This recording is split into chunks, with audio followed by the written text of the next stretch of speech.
الرحمن الرحيم قل والله أحد الله الصمد لم يلد ولم يولد ولم يكن له كفوا أحد بسم الله الرحمن الرحيم قل أعوذ برب الفلق من شر ما خلق ومن شر غاسق إذا وقب ومن شر النفاثات في العقد ومن شر حاسد إذا حسد بسم الله الرحمن الرحيم قل أعوذ برب الناس ملك الناس إله الناس من شر وسواس الخناس الذي يوسوس في صدور الناس من الجنة والناس إن الله وملائكته يصلون على النبي يا أيها الذين آمنوا صلوا عليه وسلموا تسليما صلى الله تعالى عليه وعلى آله وصحبه وسلم تسليما سبحان ربك رب العزة عما يصفون والسلام على المرسلين والحمد لله رب العالمين.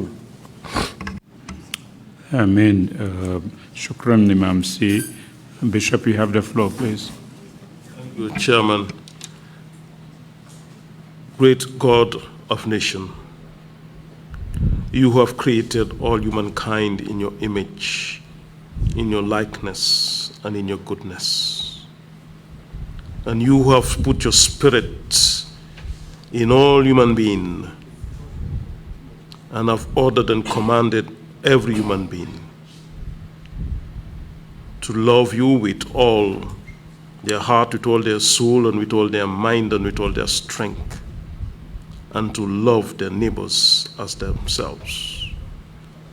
We ask that this command will find place in the inner recesses of the hearts of all humankind throughout the whole world, so that the world will begin to be ruled and ordered by the fear and love of God, so that things will augur well for everybody throughout the whole world.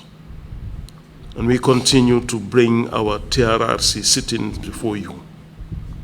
We ask that you continue to protect and to defend and to uphold justice, truth, fair play for all. And we ask that those who will come here will speak the truth boldly, and that the Commission will have the discerning spirit to discern between truth and falsehood. And at the end of the day, we ask that the due process of the law will take its course to the full satisfaction and benefit of all.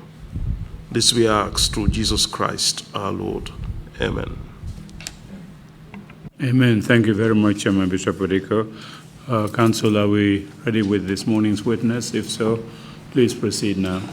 Good morning, Mr. Chairman, Commissioners, and members of the audience. We are ready to start, and Ms. Maria Masingate would lead the witness. In the meantime, may I announce to the public that we are experiencing some technical difficulties in the broadcast this morning. So for those of you who intend to watch the proceedings, can watch it from GRTS, Kerr Fatou, Africa TV, and other online media. Unfortunately, QTV is experiencing some difficulties. So for those who intended to watch from QTV, you can probably switch to any of the other networks I have just indicated. Thank you, Mr. Chair, and over to you, Mariam. Thank you very much. Good morning, Mr. Chairman. Good morning, Commissioners. Mr. Osha, can you please help us bring the witness in?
I, Ali Ceesay, I, Ali Ceesay, do swear that do swear that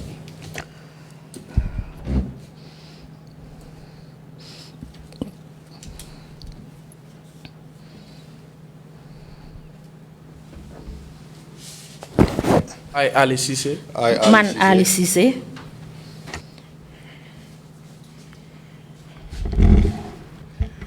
I, Ali Ceesay, Man Ali Ceesay, man Ali Ceesay, do swear that maa ngi waat ne maa ngi waat ne I'll speak the truth, dinaa wax dëgga dinaa wax dëgg the whole truth, dëgga bi yépp dëgg bi yëpp and nothing but the truth. duma fi wax leneen lu dul dëgga and not dinaa fa wax dara lu dul dëgg So help me God. kon yàlla dimbale ma kon yàlla dimbale ma.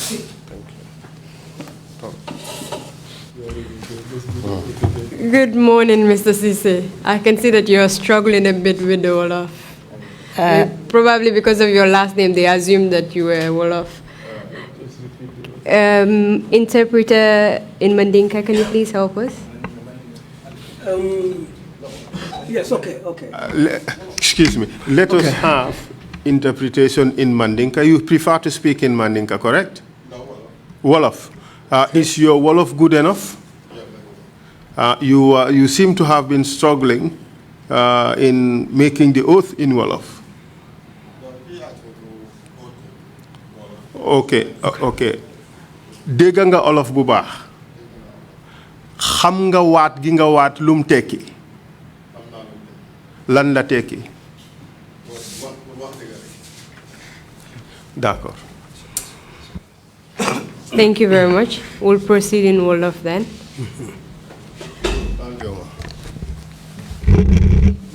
Good morning, Mr. Witness, and welcome to the TRRC. seede bi ñu ngi laa nuyu di la dalal ci TRRC. As you already know, my name is Mariama Singate. comme ni nga ko xamee ba pare maa ngi tudda Mariama Ceesay. And I will be leading you on behalf of the Commission today. te man maay ki nga xam ne maa laa gunge ci turi commission bi tey. Your testimony today will cover the first session. li nga xam ne mooy seede yi nga fee war a joxe dina ëmba fànn bu njëkk bi tey ci suba si. So we have very limited time. ndaxte amuñ waxtu bu bari torop. So I request that you shorten your answers. bon nag dama sàkku ci yow rek duñ la laaj booy tontu nga gàttal ko. So that the interpreter will follow. bu ko defee làppatoo bi mun cee toppa. And so that we can make best use of the time we have. ndax waxtu wu ndaw wiñ am ñu mun koo jëriñoo. If you do not understand any question put to you, lu ma la laaj nag te leerut la. please do ask me to clarify and I will do so. laaj ma baamtuwaat ko. For today, tey nag I'll propose that we discuss a few topics. liñ leen fas yéene waxtaanee si mooy yii. I'll ask you a bit of questions into your background so that the Commission will get to know who you are. dinaa la laaj tuuti rek ci sa mbir ndax commission bi mun a xam yow yaay kan. The general conditions of the prisons at the time you were there. jamono ji nga xam ne yaa ngee liggéey ci kaso bi ñu xam naka la kaso bi meloon jamono boobu. The treatment of prisoners and prison officers. ni nga xam ne noonu la fa prisoner yi ak ñi nga xam ne ñoo faa liggéey nekkee woon. The activities of the NIE and the junglers with respect to the prisons. NIE ak Jungler yëngu yi nga xam ne ñu ngi ko doon def foofu ci kaso bi. We'll also deal with the theft of food rations at the prisons. dinañ fa waxtaanee it lu aju ci sàcc yi nga xam ne ñu ngi koo sàcc dundu. ñi nga xam ne ñoo nekk ci kaso bi. Lastly, we'll talk about your dismissal from prisons. bu ñoo jeexal nag dinañ waxtaanee dàqa biñ la dàqa foofu ci sa liggéey bi. So these are the topics that I'll propose we discuss today. yii rek mooy yenn ci yi nga xam ne moom lañ war a waxtaanee. Can you please tell us your name? dig ñu mun a wax sa tur. man maa ngi tudd Ali Ceesay. My name is Ali Ceesay. When and where were you born? fan ak kañ nga juddu. man maa ngi juddoo Kerr Ardo Badibu. I was born at Kerr Ardo in Badibu. 1970 June 15. June 15, 1970. Can you please give us a brief background of your education? dig ñu mun a wax ci lu gàtt rek fan nga jaar ci sa wàlli njàng. man maa ngi starté suma primary school Njawara Primary School. I started my schooling at Njawara Primary School. Then Manyo in 1979 to 84. 1979 to 1984. Then them Kerewan in 1984 to 1988.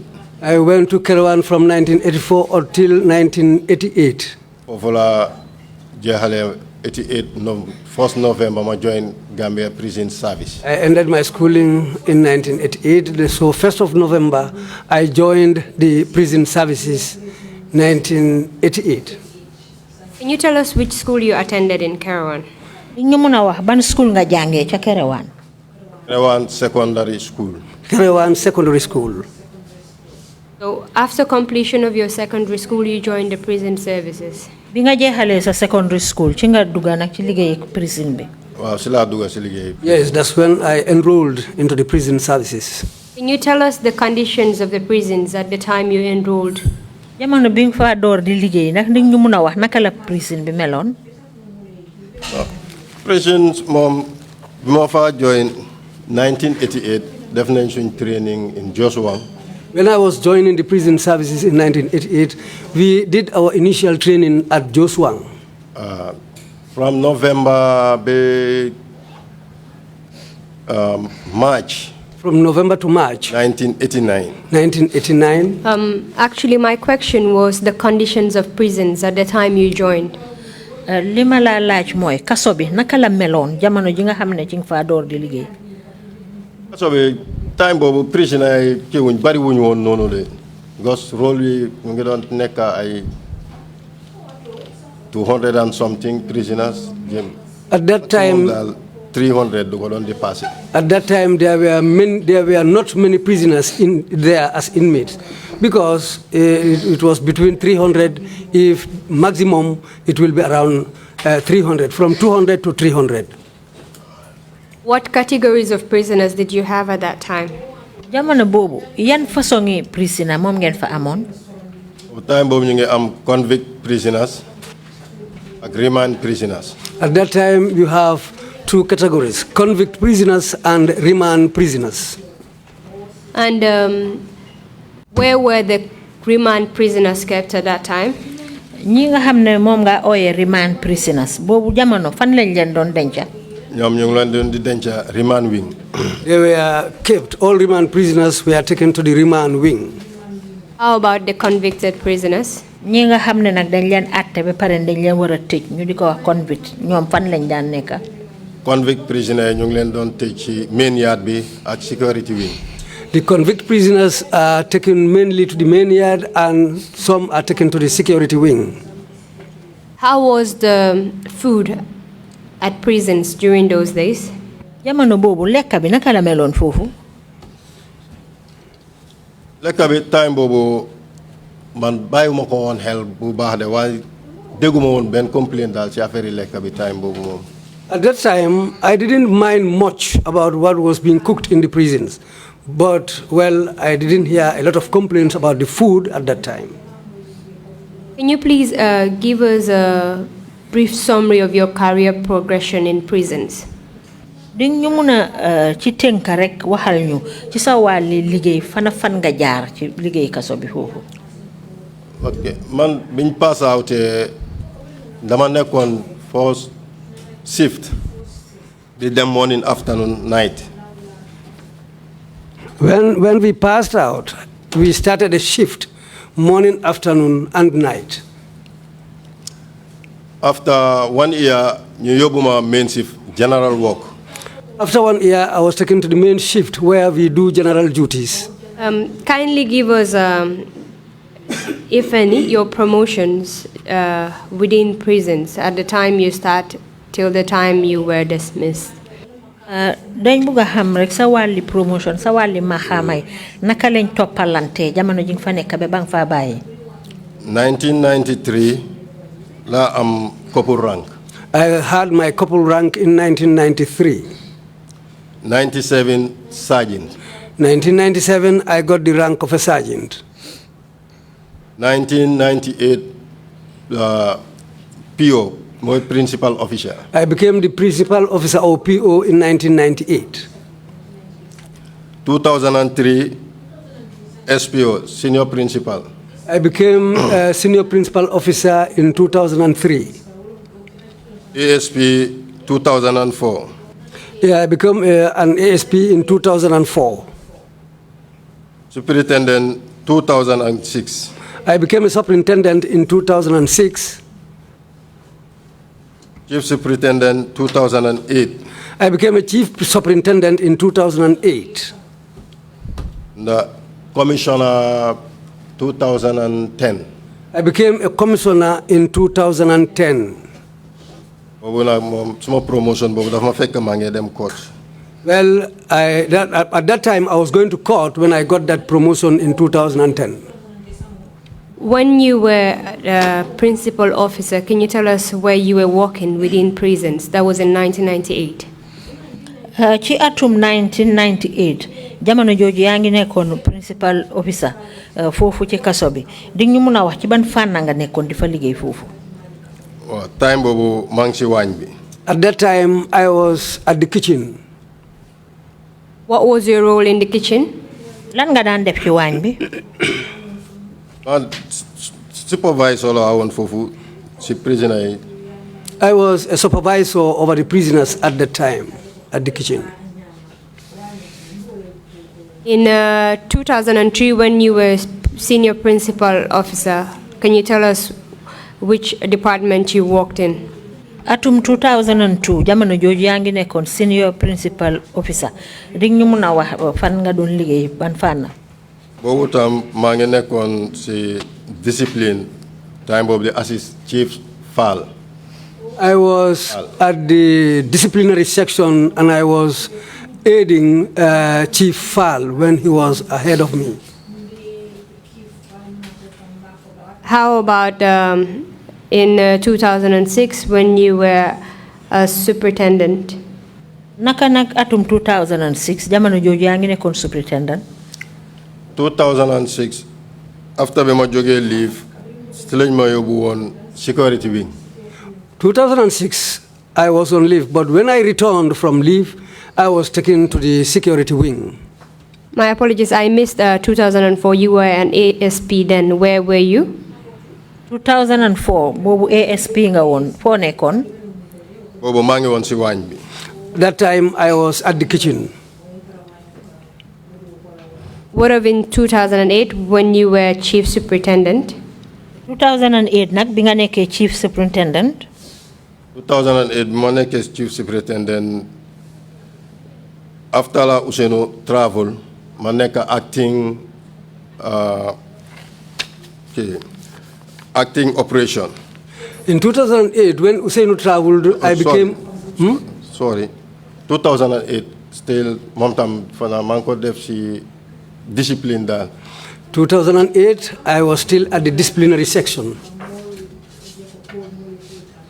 When did you assume the role of acting operations? Kañ nga jël place acting operation? 2010 April, May. 2010, in April and May, that was the time when I became the acting operations officer. So you do know the prisons very well from the roles that you played throughout your career. Bon mel na ni xam nga kaso bi bu baax de ci liggéey yi nim doon demee ci yow. Xam naa fa lu bari kay. Yes, I know a lot about the prisons. We have received some evidence about the conditions of prisons at that time. So I'd like to ask you about certain conditions with respect to the roles that you had at the time you were at prisons. Amna ay ñu ci bari ñu fi joxe seen seede nag wax nañ ñu anam bi nga xam ne noonu la kaso bi nekkee woon léegi nag man tam dama la bëgg a laaj yow li nga nekkoon sa taxawaay jamono ji nga xamee ne yaa ngi amee woon place yi nii. When you were at the kitchen, bi nga nekkee ci waañ bi, can you tell us what the food was like? Di ñu mun a wax naka la lekka bi meloon. Okay, lekka bi am na boor boo xam ne ni baaxoon na waaye am na boor boo xam ne ni moom baaxul. As for the food, there was one side where I can say the food was good, but there was another side where I can say that the food was bad. Please explain. Waxal ñu naka la. Okay, high protein diet bi moom baaxoon na. The high protein diet was very good. Want a general diet be more modern problem. The problem was with the general diet. Look, cause lolo high protein diet, then couldn't get a general diet be time menu be amut high protein diet. At that time, the menu didn't have high protein diet, but the high protein diet was taken from the general diet. In supply general diet be pare, si bobu lañ de génné togal fa high protein. When the supply comes for the general diet, that's where they take out the high protein diet and afterwards they were cooked. Who were the people that were given this high protein diet? Façon yi lekk bi nga wax high protein diet bi mooy tooga yi nga xam ne dafa am ñoo leen ko doon jagleel ñan ngeen ko daan jox. High protein diet dafa nekk doctor's recommendation. The high protein diet is based on the doctor's recommendation. Boo xam ne ni dafa feebar. Somebody who is sick. Waaye dem na to an extent boo xam ne ni sax koo xam ne ni mun naa lobby rek. Well, it went up to an extent whereby anybody who can lobby, they will give him or her high protein diet. And how will an inmate lobby for a high protein diet? Nit ki nga xamne nak ñu ko tej fofu ci kasso bi mom naka la dugalante pour am façon ñam bi high protein diet bi nga wani va dem ci docteur yi woné len la man li ak lay ay febaram dal woné ay febaram docteur bindal ko high protein diet. The individuals used to go to the doctors and try to explain to them the type of sicknesses they would like the doctor to help them with. So based on that, the doctors will write a recommendation for them so that they can get the high protein diet. So in essence, the high protein diet was a coveted diet among prisoners. Loolu nga xamne nak moy li nga wax high protein diet bi dafa nek lo xamne dañ ko daan tanal yi nga xamne ñoo nek ci kasso bi. Waaw dañ ko daan tan am na ñoo xamne dañ leen ko recommend ñom ñoo ko doon di am. Yes, it has been recommended for some people who are said to be sick, but some people also lobby for it. You were at the kitchen from 1998 to 2008. Yang won ci wañ bi digënté atum 1998 ba 2008. Mun na wax ne dugana ci wañ bi sa well before that because wañ bi 1993 dama daan assist ku fa nekkon ñu ko do Mansali Camara. I can say that I started at the kitchen long before that because in 2003 I used to go and help somebody who was working there called Mansali Camara. Can you tell us how the food rations from prisons are obtained? Dundu wi nga xamne mom lañ daan indi fofu ci kasso bi ndax duñ ñu mëna wax naka lañ ko daan amé. Wa ci stores mo fa ñom ñoo responsible affaire ration bi. We have a store there. The stores are also they are responsible for the rations. ñom ñoo de supply ration bi ci wañ bi. They are the people at the store are responsible for supplying the kitchen with the rations. And wañ bi ration bobu la ñoo jël ñu toggal. And people in the kitchen will take that ration and cook it for the inmates. Was that ration given to the kitchen, was it sufficient for the cooking? Dundu bobu nga xamne nak mom lañ daan jëlé ci store bi diko joxé ci wañ wi ndax daan na doy pour togga bi. Su nekké né amu doon ben order ki high comme lu melni high protein bobu lekk bi daf doon ki waye bi nga xamné ni high protein bi amna doole fofu dal wañi na lu bari ci togga bi. Well, at that time, when there was not recommendation for high protein diets, the food was adequate. But when there are a lot of recommendations for these high protein diets, that's the time when the food became inadequate for the inmates. Well, Mr. Witness, we've received evidence from the inmates themselves that even the high protein diet was not even up to standard. am nañ fi ñoo xam ne nag ñu ngi tëddoo ci kaso bi ñoom ci seen boppa wax nañ ne ñam bi nga xam ne sax moom lañ foog ne moo am liñ soxla yépp bu baax ci lekk nit ki muy high protein diet bi ñoom sax wax nañ ne ba léegi sax taxul ñam bi lekka bi baax. I'd like to ask you a personal question there. dama la bëgg a laaj boo xam ne dama ko jëmale ci yow ci sa boppa. Would you personally be satisfied eating the high protein diet? yow mii ci sa boppa lekka bi ngeen di ooyee high protein diet ndax yow boo ko lekkee doy na la mu doon lekka gu baax ci yow. man fu ma toog nii suma bàmmeel laa toog high protein diet moom amu doon lekka bu ko gën foofu si kaso bi. Well, I am sitting, where I am sitting, I can say I am sitting at the mouth of my grave. But at that time, the high protein diet was very good. Was good for the prisons. That's what I heard.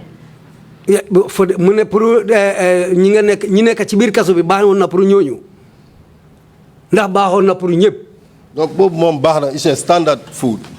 Well, it's a standard food. lu nga xam ne the best part of the food boobu lañ dee jël ñu togg ko xam mooy high protein. It's good for everybody because the best part of the food is what they take and cook it as the high protein diet. So in essence, according to prison standard, with respect to the other diet, it was okay. bon dafa mel ni lu tolloo ak ñi nga xam ne ñoom lañ tëj ci kaso bi soo ko méngalee ak yeneen façon yi lekka yi bon baax na. But if you measure it up to what is eaten daily outside, then it was not okay. waaye nag boo ko méngalee ak lekka bi nga xam ne moom la ñoo lekk ci biti bon baaxut. waaw xam nga président ñaata inmates ñoo fa nekk togga bu mag la. Well, the amount of inmates in the prison, if you check that, then it is a big thing to cook for them. léegi su nekkee ne da nga ne bugga mu nekk standard lu nga fa war a spend dëgga loolu waxuma high protein bi de waaye general diet bi nekku fa woon moom. I'm not talking about the high protein, but for the general diet, what is cooked for them, then it's not adequate for what is prepared for them in terms of the food. So you're telling us that the food that was given to the prison cooks to cook was not adequate for the prisoners? mel ni danga bëgg a wax ne liñ daan jox toggakat yi foofu ci kaso bi doyut pour ñi nga xam ne ñoo fa tëdda. waaw bu nekkee ne inside of the general diet because of luñ fa dee génne di yokk si high protein diet. Yes, that's because what they take from the general diet to prepare the high protein food that makes the general diet inadequate for the prisoners. In fact, we've also received evidence that the inadequacy of the food was also as a result of the theft of food rations that was happening in prisons itself. Da xam sax day am nañu fi joxe seen seede ñu ne boo gisee dundu lekk bi doyul mooy sàcc gi nga xam ne ñu ngi ko doon sàcc dundu yi foofu noonu. Sàcc boobu moom man duma mun a weddi. Well, I cannot deny the theft. Because ku si nekk ak jikkoom la. Because everybody has his or her own habits. wante luñ dee assisé waañ bi xam naa ne doy boo xam ne ni nit dina ko war a mun a jëlaat ne yaa ngi ko jéem a sàcca. Because what is brought to the kitchen is not enough for somebody also to come and take part of that and take it away. waaye nit su ne la gis naa diw mu ngi sàcca yow mënuloo ko weddi xañ na yow nekkuloo fa woon also. Because if somebody tells you that I have seen somebody stealing that food, you cannot deny it because you were not there. During that time, did you hear rumors of theft of food rations? Jamono jang fa nekk ndax daan nga dégg ay wax yoo xam ne ñu ngi laa wax ne dañoo sàcc lekk yi fa nekk dundu bi. foofu man de kenn mësut ma approach te si télé laa nekk di wax de fan naa aduna bi mu ngi maa dégg wante amut kenn ku ma mos a taxaw mu ne ma diw sàcc nañ mu ngi sàcc ration bi àndalaay. Well, I am facing the TV now and I'm talking to the world. But during my time there, nobody has ever approached me to tell me that I have seen so and so stealing rations from the prison. The question was, have you ever heard Limala laaj moy ndax mus nga dégg ne ñu ngi sàcc of rumors of theft of food rations. Wala ñu ngi nekk di waxantu daal ne dañ sàcc dundu gi foofu noonu. Fi moom dégg naa ñu ngi koo wax. Yes, I've heard this being discussed there. And wouldn't you think that if the food rations were being stolen, wouldn't you think that that was as a result of the insufficient food that was being given to the cooks to cook for prisoners? Fogulone su fekkoon ne ñu ngi sàcc dundu bi loolu moo waral ñàkk lekk bu doy bi pour ñi nga xam ne ñoo tëdd foofu ci kaso bi. waaye boo seetee affaire bi Josuwang ak Mile 2 yëpp lañ doon supply. If you look at it properly, they were taking supplies to both Josuwang and Mile 2. Okay, Josuwang ñu ngi jëlee supply Mile 2. Josuwang takes its supply from Mile 2. kon nga jëlee booy ration bu ñoo jëlee Mile 2 yóbbu ko Josuwang. The ration that's taken from Mile 2 to Josuwang. boobu foog naa moo gën a yomba pour sàcca daan bu nga xam ne ni ñu ngi ko supply si store bi mu direct si waañ bi prisonniers yi ñoo buñ ko nattee foofu prisonniers yi seen boppa ñoom ñooy dem jël ko ak with escort ñëw si waañ bi. I think it will be easier to steal from the ration which is taken from Mile 2 to Josuwang, because that one is taken out and they take it to Josuwang. But I think it will be more difficult to steal rations from Mile 2, because that one, when it is measured from the stores, it is the prisoners themselves who take these rations from the stores to the kitchen, and they do it under escort. The question was, won't that cause the food ration to be limited if there are people stealing the food? Lima la laaj mooy fooguloo ne loolu moo tax dundu bi doyut bu fekkee ne dañ koy nekk ay sàcca. waaw su nekkee ne am na. Yes, if the stealing is existing there, yeah, there will not, it will not be enough. Well, both prison officers and prisoners testified before this commission that there was indeed a theft. There was indeed theft that was occurring at Mile 2 during those days. ñi nga xam ne ñoom lañ tëj ci kaso bi ak ñi nga xam ne ñoo faa liggéey ñoom ñëpp joxe nañ fi seen seede te li ñu wax mooy ne waaw dëgg la amoon na càcc koo xam ne mu ngi doon am ci wàlli dund yi foofu. wante ndax jàpp nañ kenn ñu ne kii moo doon di sàcc wala nag wala lan. But was it pointed out that they even once, did they catch anybody doing that stealing? Mr. Witness, I'm the one asking the questions here.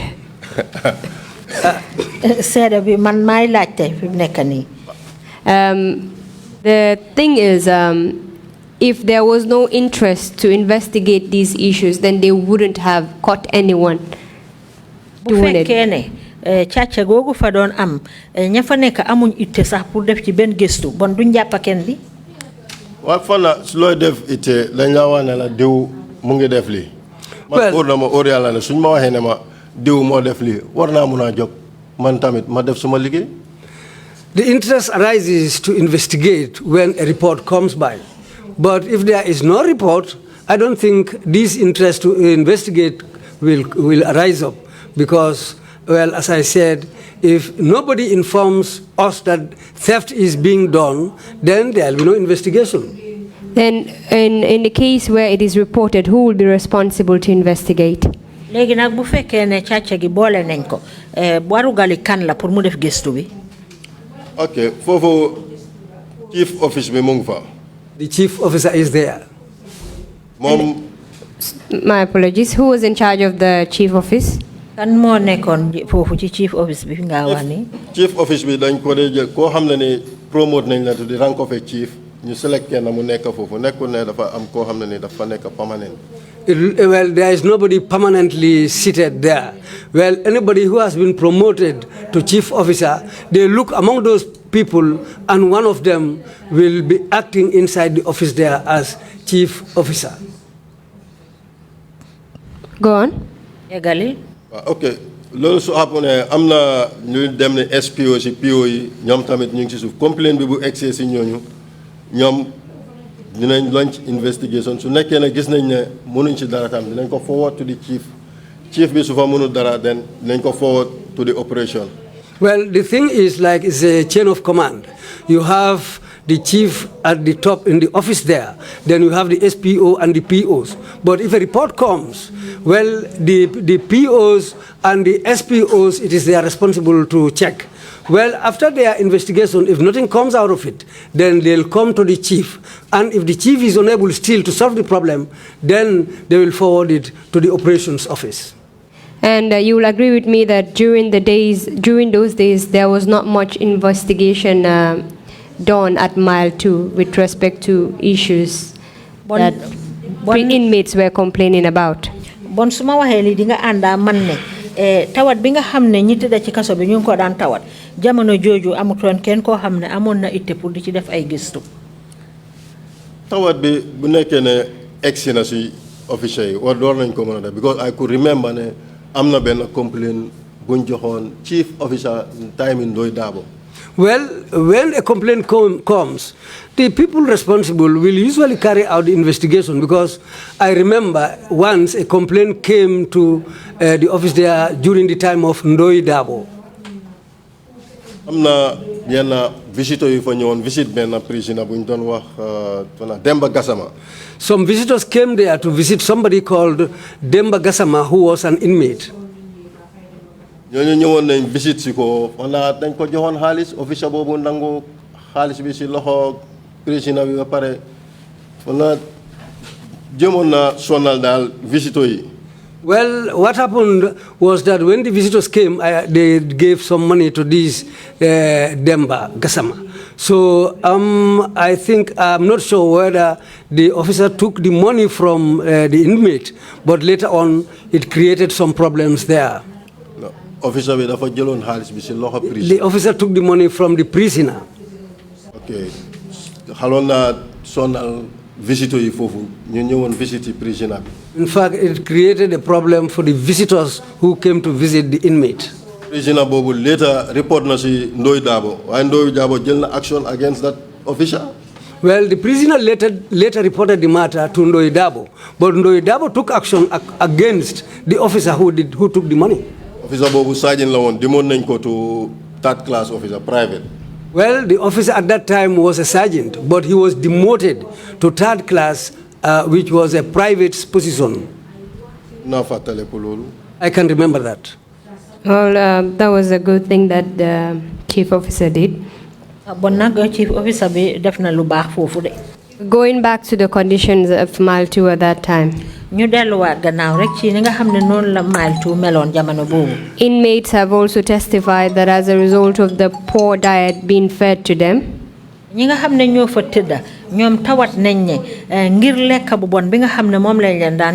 the majority of the inmates suffered from a condition known as beriberi.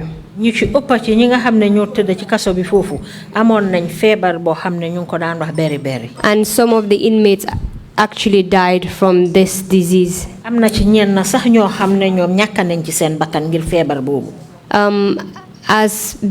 an officer that was part of the kitchen, you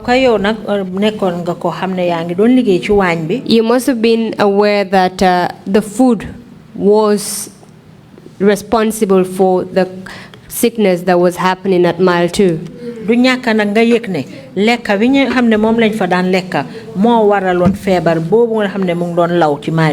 Did you do anything about it? Try my best. Yes, I also tried my best. Because time bobu ñu ngi doon di toga mbahal Fridays. At that time, on Fridays, we used to cook what is mbahal. Time bobu mbahal bobu almost kenn du ko dee lekk. At that time, that mbahal, nobody eats it. Man mako ton ma def ko domoda jin. Then I turned the system. Instead of mbahal, I turned it so that they can cook granite stew with fish. The domoda.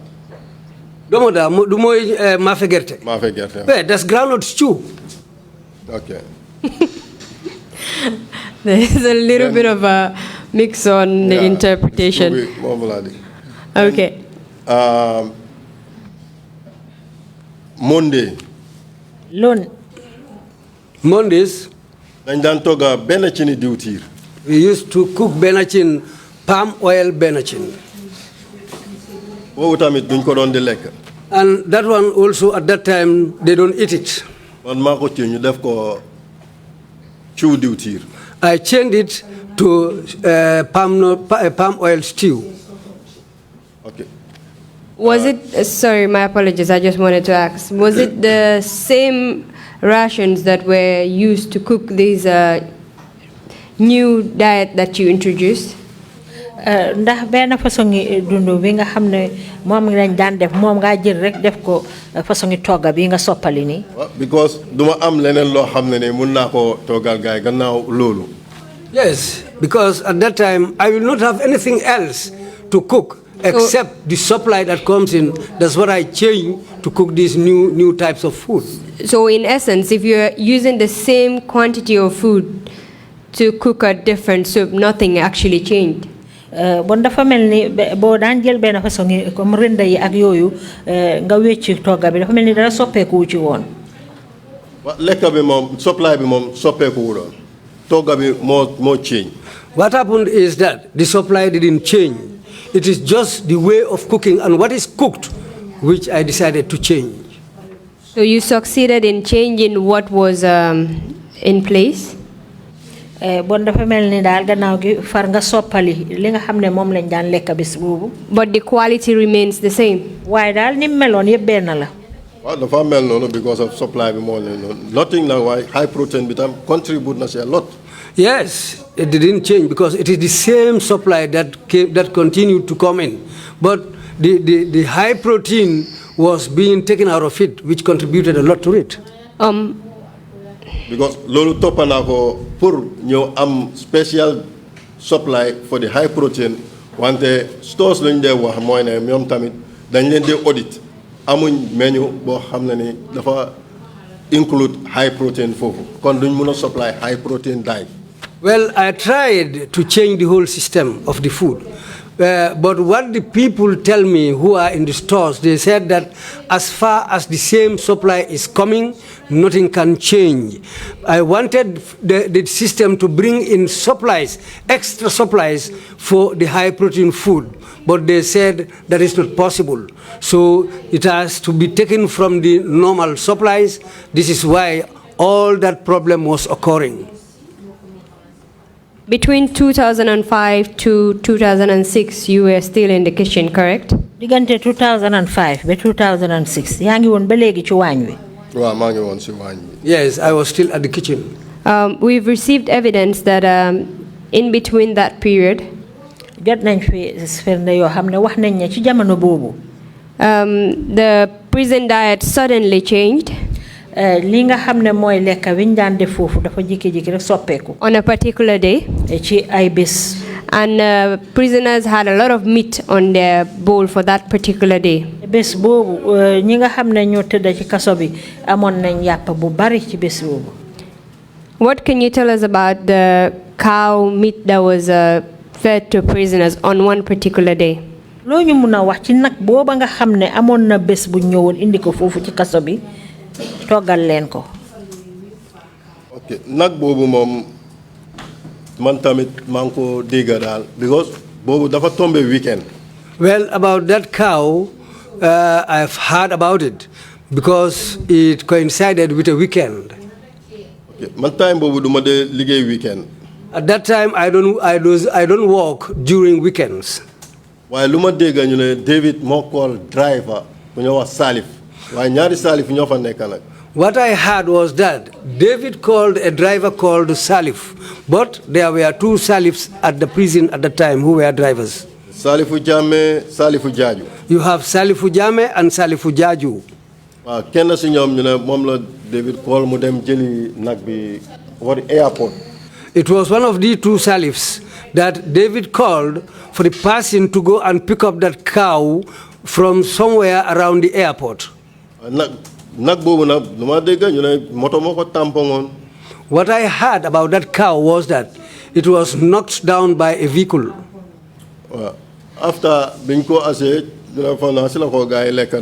So after this cow was brought into the prison, It was that time that they decided to slaughter, they decided to cook it for the prisoners.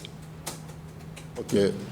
After Lolo, deguma Romo de Wambe Musa Suso amfa problem dal buko police.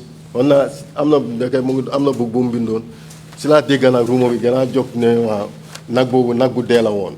There were rumors about the cow. But when somebody called Musa Suso decided to write a book about this cow, that was the time it became a police case. And that was the time when these rumors became ripe about the cow meat. Sorry, I just need a clarification. Did you say Musa wrote a book?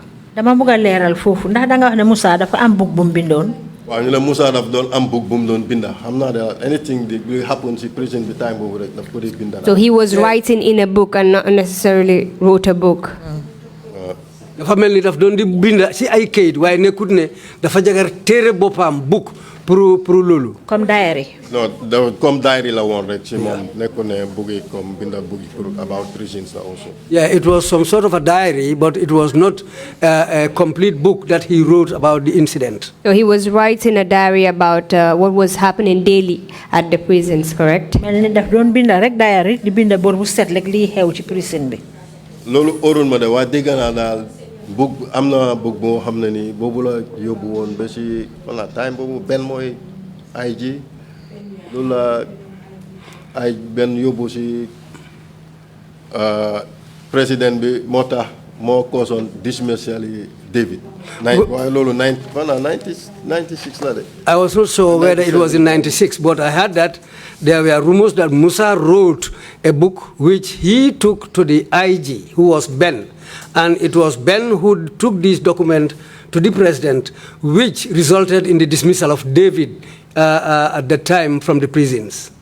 The evidence we receive is that this incident happened between 2005 to 2006. Liñ ci jot nak ci xibaar mooy ne lii mu ngi xewoon diggante 2005 ak 2006. Mun na nekk 2005 and 6 wante David fana daxam bi daal dafa waroon dafa nekk daal around 2007 if I could remember. Yeah, it could be around 2005 to 2006, but if I can remember properly, David's dismissal took place in 2007. Did you hear of what happened as a result of prisoners consuming this poisonous cow? Gannaaw boo xamee ne nag prisoner yi lekk nañ nag yàppi nag boobu nga xam ne daf leen sonnaloon ndax amoon nga lan moo xew gannaaw bi. lu ma dégg rek am na ñu si dee waaye man mënuma point out kenn diw moo si dee de dégg loolu rek laa dégg nag. Yeah, I heard that some people died after eating that meat, but I cannot point to anybody saying that so and so died because of eating that meat. I just heard the rumor. Did you hear of anyone getting sick? Ndax déggoon nga ci nag kenn koo xam ne feebar na ci. Feebar ak dee moom dégg naa ko si moom. Yes, I've heard people who were sick and I've heard people who died. waaye dégg boobu moom am naa ko si. Yes, but I heard that. What can you tell us about the type of detainees that were at Mile 2 at that time? loo ñu mun a wax nag ci ñi nga xam ne jamono jooju ñu ngi leen jàppoon ci kaso bi Mile 2. Detainees yi amoon nañ fa army, police ak other civilians yoo xam ne dañ leen detain foofu. Yeah, detainees were there. People from the army, police, and some civilians were detained at Mile 2. Can you tell us how these detainees are usually brought at Mile 2? ñooñu nga xam ne ñoom lañ daan indi pour teg leen fa ndax ñu mun a wax naka lañ leen daan indi. Detainees yu mel ni army yi moom lu gën a bari seen moromi army yi ñoo leen daan di escort asi leen. Well, the detainees from the army are usually brought in by their army colleagues who bring them to the prisons for their detention. ñu nekk ñu handcuff leen. And when they are brought in, they are always in handcuffs. Escort leen ak fetel. And they are always escorted with arms. How about the civilians? Naka ñi nga xam ne ay civilian lañ nag. Civilian yi tamit am na ñoo xam ne ni NIA ñoo leen di asi yenn sax am na ñoo xam ne ni tam army yi ñoo leen di asi. The civilians, yes, sometimes they are brought in by the NIA, but some were brought in there by the army.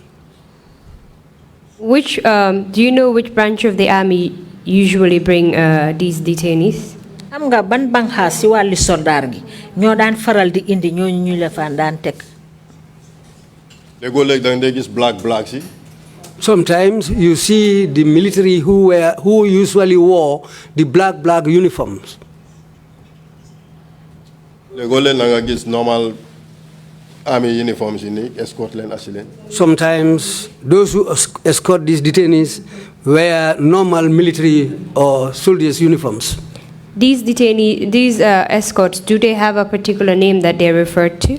ñooñu nga xam ne ñoo leen daan gunge si ndax am na tur buñ leen daan ooyee.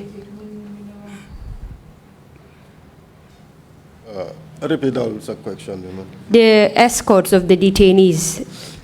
Detainee yooyu ñi ñoo wax detainee buñ leen daan indi ñi leen daan gunge si ndax am na tur buñ leen daan ooyee. école dama la dégg ñu am na ñoo xam ne jongula si ñoo leen dee accident. Sometimes I hear from people talking that these people, in most of the cases, are brought into the prison there by people called junglers. Can you tell us if you were able to identify any particular jungler that will bring in detainees? Ndax ñooñu nga xam ne ñu ngi leen daan ooyee jongula ndax di ñu mun a wax kenn koo xam ne mënoon nga leen cee xàmmee. dëgg man xaw ma nag ñoom seen tur yi. Truly speaking, I don't know their names. Why so ñëwee sometimes ak seen black mun nañ leen a identify ne ñi ay ñooy jongula si daal. Well, but sometimes when they come wearing their black uniforms, you can clearly see that these are the people called the junglers. You told us that some of these detainees are usually brought in cuffs. wax nga nag ne buñ leen daan indi foofu dañ daan ceene seen loxo yi. For how long do they remain in these cuffs? ci biir ceene boobu yan appalañ ci daan nekk ci biir ceene bi. loolu moom amut limite des na si type yi gars yi nuñ leen assee rek because léegoo léeg da nga dégg ñu bàyyi leen ak seen handcuff yi noonu yow ñoom buñ leen assee yow bindi prison officer ñeme ñu loo génnee seen handcuff si kanaa xañ na suñoo dem sangu buñ ñëwaatee nga delloo leen seen handcuff yi ba ñoom seen boppa ñu ne la time sangam mun leen la bàyyi ñuy am rest. Well, that has no time to remove the cuffs. Sometimes when these people are brought in, the escorts who brought them will tell you, don't remove their handcuffs, except when they are going to take bath. And sometimes they will tell you, okay, they remove their handcuffs during their rest time. But mostly when they are brought in, the prison officers don't get the daring mind to remove these handcuffs from them without orders. And where are these detainees usually kept? buñ leen indi waan nag fan lañ leen daan faral di denca. Maximum security wing. They are taken to the maximum security wing. Who was in charge of the maximum security wing at that time? kan mooy ki nga xam ne daal moo daan saytu maximum security wing bi nga wax ni. Maximum security wing bi ñu bari mount nañ ko because lu mel ni Thomas Jaju. Well, as for the maximum security wing, many people went through there who were responsible, like somebody called Thomas Jaju. Lamin Fall. Lamin Fall was also once in charge. Man mismo bopa musnafa in charge. Myself, I also once was in charge at that place.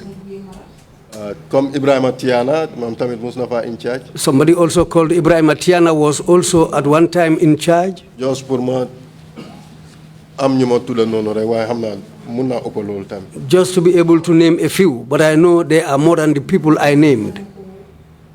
You mentioned that the detainees are usually not under your supervision. wax nga fi nag ne ñooñu nga xam ne ñooy détenus yooyu ñu daan indi duñ daan nekk ci sa ron pour nga garder leen. What role do you usually play at the maximum security wing? yow lan mooy woon sa taxawaay foofu ci place bi ñoo wax maximum security wing. Maximum security wing bi ñun ñu ngi fa woon daal pour observation. At the maximum security wing, we were just there as observers. We are just there to observe what's going on. Because su nekkee ne prisoner feebar na fa lu ñoo def ñu report si David Well, if a prisoner gets sick there, what we can do is to report the matter to David. David Moron or from the time bobu ñu wax jagay fatena turam de mo nekkon ami sen in charge fofu. Well, at that time, after the report is given to David, if I can remember properly, there was somebody called Jagaid. I cannot remember properly, but he's the person who David will call. ñom la ñoo su nekké né ñom buga nañ pour yobu ko hospital ñu génné ko ñom ñoy de assistant moto yeb ko fofu bolé ko ay prison officer ñu escort ko mu dem l'hôpital. This Jagaid who was there representing the army is usually called by David when somebody is reported sick, and they usually bring their own vehicle to take this person to the hospital if they allow to leave the individual to go to the hospital. We have received evidence that detainees in most cases are denied access to medical treatment. Dégg nañ fi tamit ne ñooñu nga xam ne ñoom leen daan indi di leen fa teg dañ leen daan tere pour ñu mun a faju. What can you tell us about that? am na ñoo xam ne ni dañ leen daan tere pour ñu dem faju waaye mun naa fàttale ko lu mel ni Ablaye Kujabi. Yes, there were people who were denied medical treatment. I can remember somebody's case called Abdoulaye Kujabi. Ablaye Kujabi asiwoon nañ ko foofu tëral ko xam naa ne toccoo nañ ko tocco yu am doole. Abdoulaye Kujabi was brought in there and he was an inmate there, and I know he was severely tortured. He was a detainee. Because round now for several occasions, why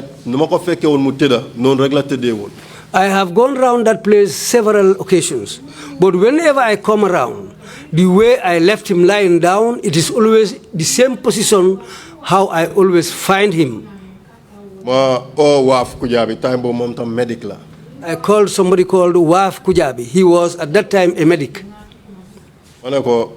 Check affaire apply Kujabi because kinum tede since Rob all the time why non rekla fe community. I called Waf Kujabi and told him to come and check this man.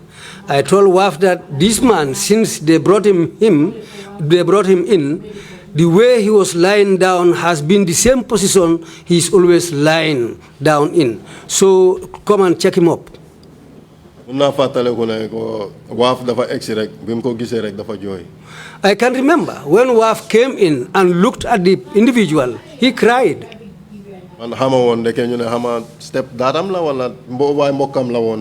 I didn't know exactly, but I heard that it was the man was a relative. They were related somehow. I don't know. They said whether the man was a stepfather to Waf. So,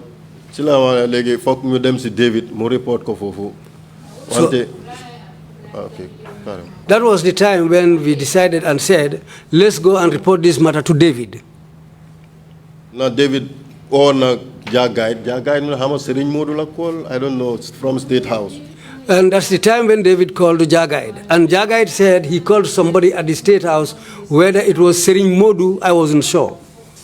Ablaye Kujabi no yobu won nañ ko lopitan wante fo na ñu ko telon private block. That's the time when Ablaye Kujabi was taken to the hospital. If I can remember, he was admitted at the private block. Are you telling us that David Kohli had to seek for permission from State House before Ablaye Kujabi was taken for medical treatment? Bondang ñu bëgg wax ne David Kohli fokk mu laajte ndigal lu ko State House bala ñu yóbbu Ablaye Kujabi lopitaan. Bobu mom very well fokk time bobu ñoñu kuñ ci bëggal laal pour yóbbu la fenn mom su nekké nek hospital la mom fokk mu jël permission suñ d'accordé loolu la suñ d'accord ñu bayé ko. That was exactly how things were. Because those detainees, if you want to take anybody out for anything, you have to seek permission. But if the permission is denied, you have to leave it at that. Do you know where Abdoulaye Kujabi was tortured? Xam nga Abdoulaye Kujabi fan lañ ko doon def métital yooyu. Xawma exactly fan la waaye nag xam nga ñooñu guddi lañ de ñëw yéen ñu génnee borom yóbbu. Well, ñu delloo ci waat. I don't know exactly where, because usually these people are brought in at night. And when they want to take them away also, they come for them and go away with them. So it was quite common for detainees to be taken out at night and tortured and brought back again. Is that what you're telling us? Bon dal lolu mo fa daan dox dañoo ñew jël leen guddi yóbbu leen metital leen door leen a delloo si waat. waaw loolu kay moom am na. Yes, that was what was happening there at the time. What can you tell us about the activities of the NIA at the prisons? Lan nga ñu mëna wax ci yëngu-yëngu NIA ci biir prison foofu? NIA itam dañ dee ñëw jël si gën a bari détenus si yóbbu leen. Well, the NIA... Then they are like army units, escort. NIA usually come there and take the detainees away, and usually they come with escort who are army, members of the army come with them as escort, and these detainees are taken away.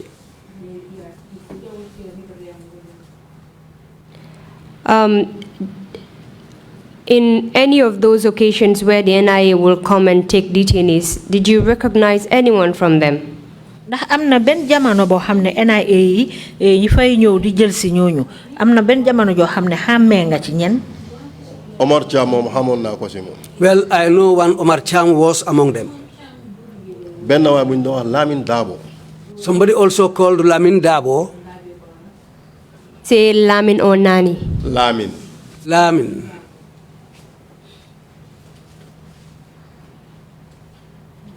Can you tell us who they picked up? Di ñew nax ba ñewé kan lañ jëlon yobbu.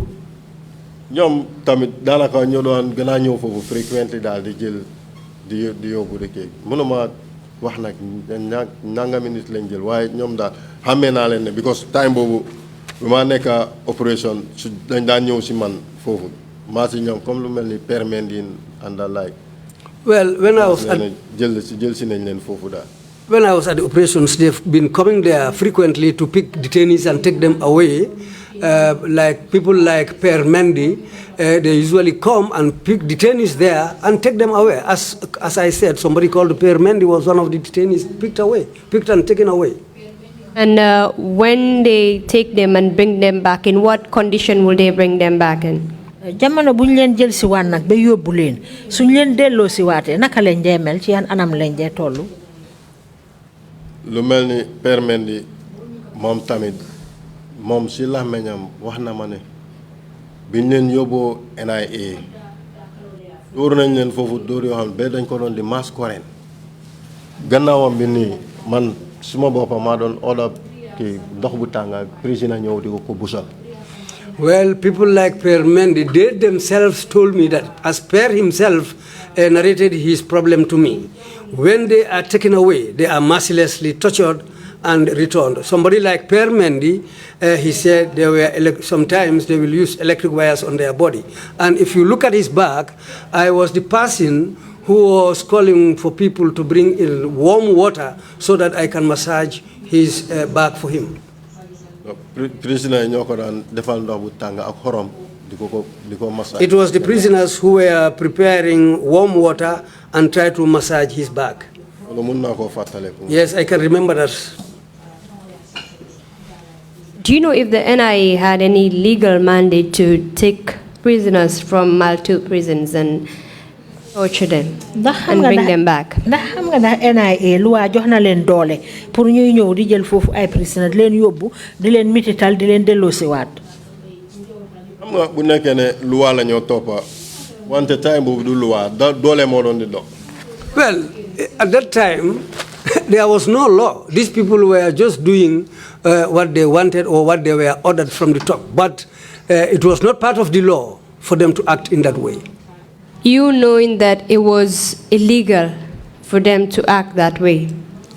Yow xamoon nga ne àndutoon ak loi pour ñuy def façon jëfin yooyu. Did you ever resist when they came to pick up a prisoner? Ndax amoon na benn jamono joo xam ne ñëwoon nañ pour yóbbu prisoner nga bañ. Foofu moom boo ko defee xam nga ne yow boo oytu that would be the end of your life or that is the end of your service.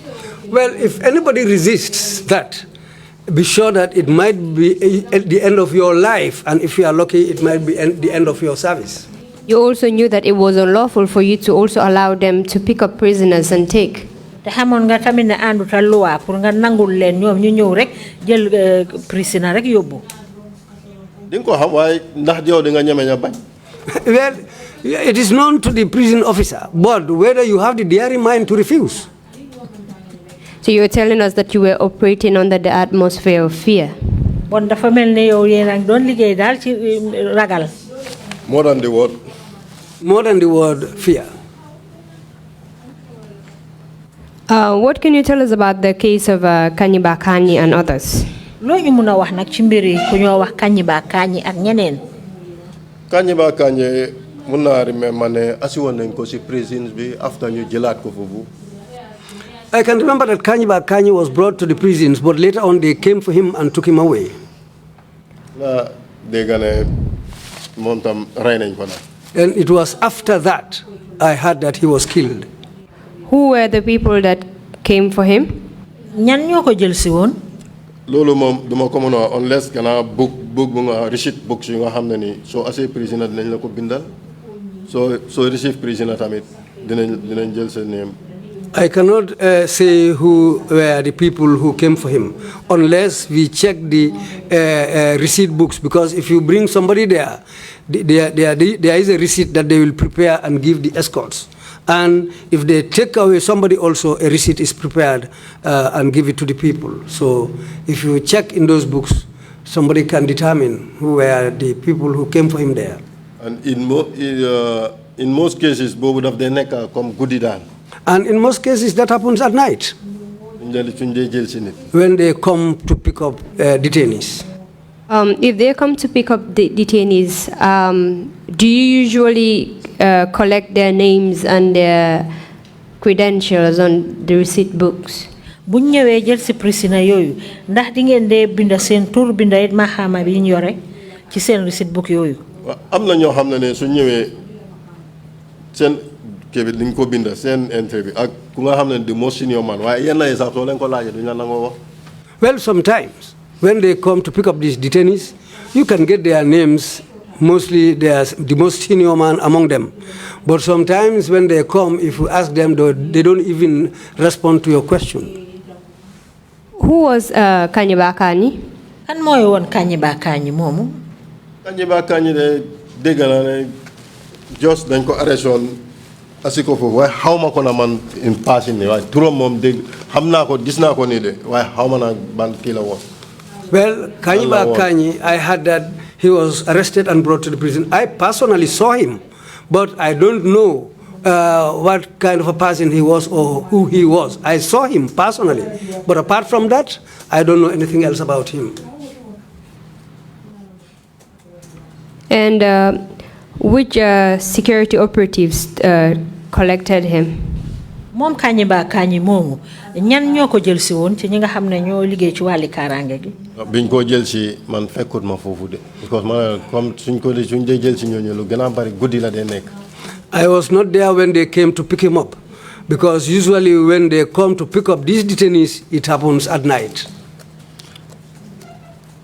As the acting director of operations, comme yow ya jamono ji nga nek acting director of operation. That was in 2010, correct? Bobu atum 2010 la won non la. Wow, time bu ma nek security wing lay wax affaire ki mom Kanyiba Kanyi. Yes, but it was when I was at the security wing, that's the time when Kanyiba Kanyi's incident took place. That was in 2006, correct? Lol 2006 la won. Well, if I could remember around that 2006 yes. that If I can remember properly, that was around 2006. Was there any instance where the authorities at Mile 2 questioned inmates being brought in, or detainees being brought in at Mile 2 at odd hours and being taken out at odd hours? Ndax amna ben jamono jo xamne nak kilifa yoy nga xamne ñom ñoo jité fofu ci Mile 2 prison jamono jo xamne ñom laajte nañ lan motax ñuy ñew di jël prisonniers ay haaji guddi wala di len delo ci waat ay haaji guddi. So amé tamit déguma ko.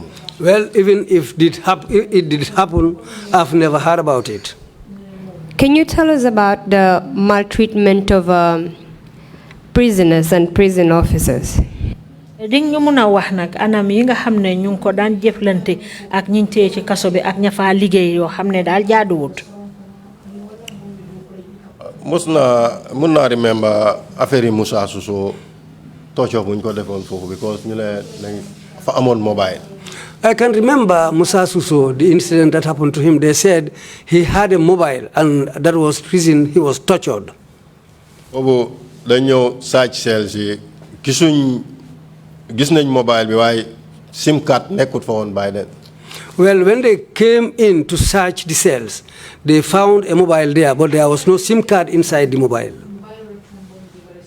Then biñ ko yóbbule David mu ne nañ dem na gaay comme Nuha Dabo na oo recruits yi. Well, when the case was taken to David, he said, let Nuha Dabo call the recruits.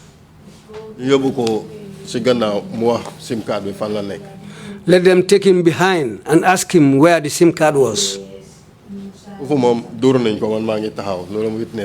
Yes, there, that day, he was beaten when I was standing there. I witnessed that one. I don't know. Why SIM card before after Salifu Jaju?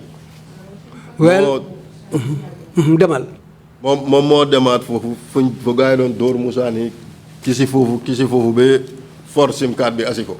Well, it was after Musa Suso was beaten, because during the initial search, they couldn't find the SIM card.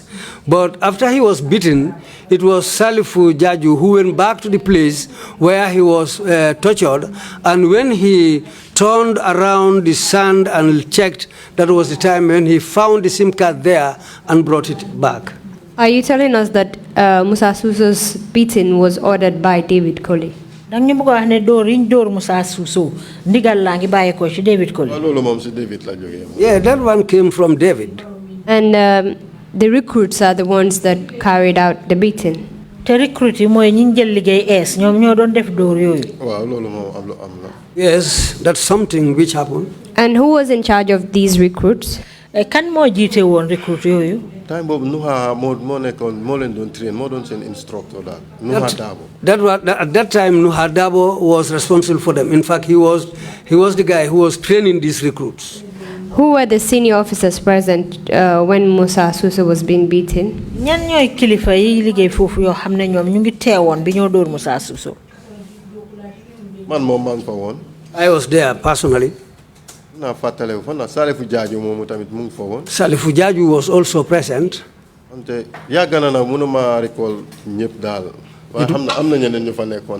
It was quite a long time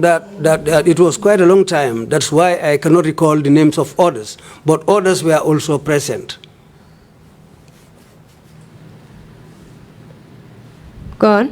SIM card bobu Salifu bem ko fore mu asiko David dafko bolek Musa ñu yóbbu ko onane police. When Salifu Jaju brought the SIM card, if I can remember, David took the SIM card and gave it back to Salifu and Musa Suso. They were taken to the police. Apart from Musa Suso's issue, gannaaw xew-xew boobu dal Musa Suso, did you witness any other incident where prison officers tortured prisoners? amna benen xew-xew bo xamne yow mi sa boppa sédé nga ko nga xamne liggéey kat yi nekk ci kasso bi ñu doon mitital ñañ fa tëj. ci lu ma fatale ko dal mo mun na fatale ko bobu de. Well, as far as I can remember, this is one I can remember. Thank you very much. What can you tell us about the maltreatment of prison officers? Lo ñu mëna wax nak ci ñi nga xamné ñoy liggéey ci seen bop ci kasso bi fofu niñ leen daan def te jaaduwul. Wa amna ño xamné ni man even suma jarbaat sax detain nañ ko fofu ci prison. Yes, it happens. Even my own nephew was detained in the prisons there. Go Cheikh Diouf. He's called Cheikh Diouf. On please. Bobu time anti-rose la. It was the time of anti-rose. Na waxon na mu ne pour ñu ku nekk dal mu binda lo xamné ni will be the way forward for the prisons. I can remember the order was given for everybody to write down what will be the way forward for the prisons. Mun na fatale ci dafa bindo mu ne office amut senior officers yaa ngeen nekk di looy roundabout ci biir kaso bi affaire yi wax yooyu daal la waxoon. Antiros mu ne lu tax Cheikh binda loolu. daf ko sabotage àndalaay. Okay, when it was said that let people write what will be the way forward for the prisons, I can remember Sheikh Diouf wrote that there was no office for some senior officers in the prisons. They just they used to be loitering about the prisons there, but they don't have permanent offices where they can sit. And that's what Sheikh Diouf wrote. And because of that, the order was given for him to be detained. am na yeneen officer yoo xam ne léegoo-léeg ñu am escape wala xañ na David jotee ak ñoom. ñu arrêté leen dara ñu detain leen am na fa moom. Sometimes. Vraiment nag ñu bari moom mooy suma dina nekk kii moom. waaye loolu moom am na. Yes, sometimes if a prisoner escapes, those who are responsible for the escaped prisoner are detained. And some prison officers are also detained. It happens there. As far as I can remember, things like that used to happen in the prison there. Of don't cause am na officer yoo xam ne bu ñu amee escape sax ñoom tam dañ dee awal like continue like that. Like if some prison officers are responsible for a prisoner who escapes, some prison officers don't even return. They will also run away as the escapee. They will also go away. They won't return back. Is the normal procedure followed before these officers are detained at the prisons? Ndax officer yooyu balaa ñu leen dee jël di leen tëj ci kaso bi foofu ndax dina ñuy jaar ci yoon yi nga xam ne foofu lañ war a jaar. Not at all. Not at all. So the officers are arbitrarily detained without being charged? Bon dañ leen a jël rek teg leen benn place te duñ leen charge. waaw am na waaw dañ leen di jël noonu rek roof si biir kii bi rek aca yóbbu leen ko remand. Confinement wala yóbbu leen ko remand nga dégg. Yeah, it happens like that. They will just give orders arbitrarily, take this person to confined or take them to remand. This happens. And this is done at whose request? Loolu nag buñ ko def ci ndigali kan lay doon. Foofu kenn do am doole pour detain prisoner gannaaw director bi ci boppam lu mel ni David. Well, nobody has the authority to give orders to detain officers, except the director. Just like my nephew, the order was given by Anti-Rose to detain him. For how long was your nephew detained? Sa jarbaat bi moom ban appel lañ ko fa tegoon? Suma fatale ko am na for 2 weeks daal. If I can remember, he spent 2 weeks in detention. Can you recall any of the names of the other officers that were detained at Mile 2 prisons? Mun nga fàttale ko turi kenn koo xam ne mu ngi doon liggéey ci kaso ba pare ñu tëj ko fa. Mun naa fàttale ko lu mel ni Tamsir Jaw. I can remember somebody called Tamsir Jaw. Alpha Seni Jammeh tam déggoon naa ko waaye kooku moom luñ doon wax ñu ne xaw executive order la I don't know. If I can remember also, I heard something like Tamsir Jammeh, huh? Alfuseni Jammeh. But that one, I think I heard that it was on executive orders. Why bari na fa kay ñoo xam ne ni detain nañ leen kala mun leen ñàkkale naa mun a fàttale ko waaye bari na fa moom. But there were many people who were detained in that way. I cannot just remember their names, but a lot of people were detained there on orders like that. Briefly, while you were acting director of operations, ci tënk rek jamono ji nga xamee ne yaa ngi doon xaarandi ci place director of operation. You also ran into a little bit of a difficulty at prisons. Amoon na jafe-jafe tuuti yoo xam ne amoon nga ko foofu ci prison bi. Can you briefly tell us about that? ci tënk rek di ñu mun a wax naka la demee.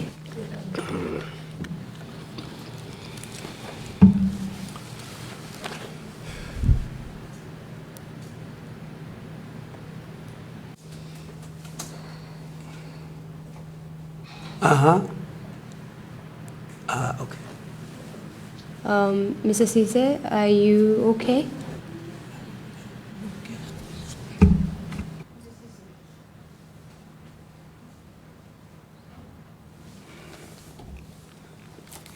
Mr. Chairman, the witness is requesting for a few minutes.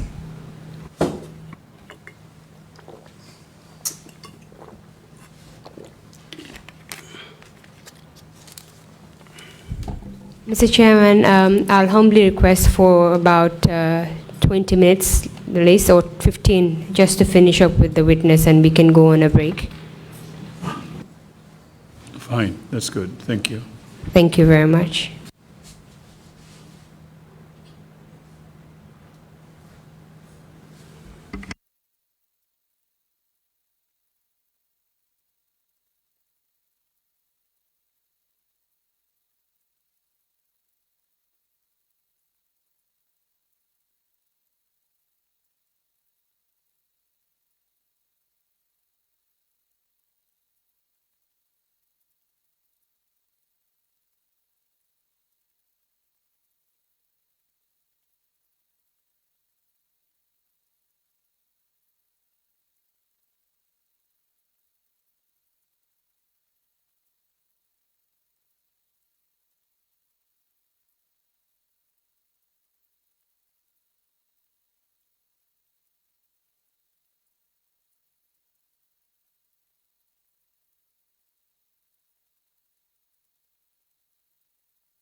Can we have the witness in, please?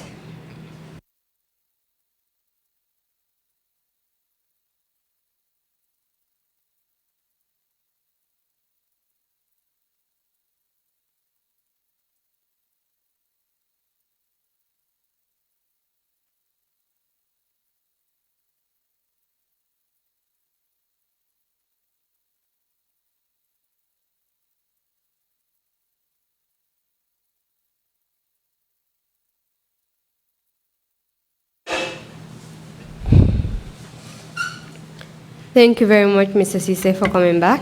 Jërëjëf Mr. Ceesay li nga dellu si waat.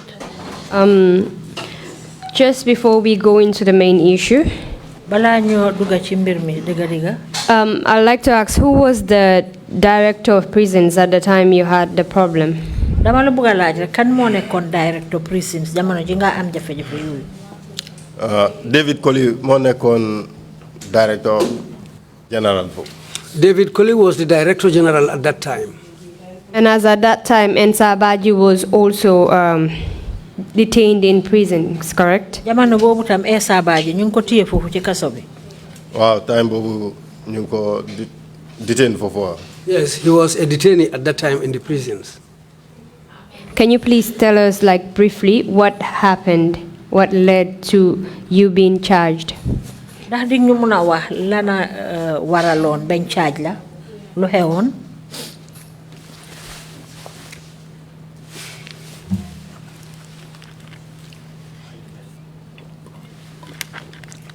Time boobu noonu maa ngi woon suma office. At that time, I was in my office. Si bunta bi noonu rek maa ngi taxaw.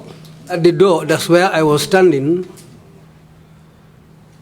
Ablay Bojang, official on the security wing. Ablay Bojang was an officer at the security wing. Munyo munema Soriba Konde ak Ensa Baji, then they neka di hulo. He came and told me that Soriba Konde and Esa Baji are always quarreling. Soriba daf de provoke nanko ana suñ halis bidal. Soriba used to provoke him and tell him, where is our money? Then them to an extent then they saga wante Sunday. They will go to the extent of cursing each other's parents. So at that time, there was bad blood between Soriba and Ensa.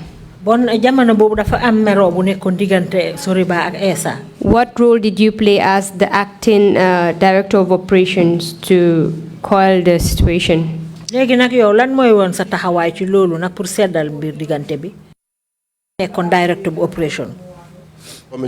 Acting commissioner of operation. Acting commissioner of operations. My apologies, I was just consulting with lead counsel. Can you repeat your answer? Lan nga ci defon comme ka yow ya nekkon acting director operation. Ablay Bojang mu ngi taxaw, Dudu Touré mu ngi taxaw. Ablay Bojang was standing there. Dudu Touré was there too. Mane Ablay address len ñom ñaar ñep. I told Ablay to address the two of them. Ni dafa togn moromam nañ ko shiil. If after their intervention and they discover who was the offender, let that offender be sealed. Okay, Ablay mom mu dem. Ablay went. Tiana mu ñew affaire complain affaire Lang Tombong mom tamit. Tiana came and complained about Lang Tombong. Mu ne Lang Tombong ne daf ma bëgg gis. And said that Lang Tombong said he wants to see me. Pour ma gàttal ko jarul sa may narrate affaire Lang lu mo waaye gisee naa Lang address situation bobu. Not to prolong the affair, but what he told me, I went and saw Lang Tombong and we solved that matter. Then, hence, report nañ ma affaire Soriba ak Ensa Baji hara fofu tam ma dem duty hence wax nañ ma ko. Then I said, let me go and see Soriba Konde and Esa Baji as far as their problem was reported to me. Fekk na Soriba mu ngi tok ak other prisoners. I found Soriba. I came and shook hands with all of them, greeted all of them. It will not be proper for me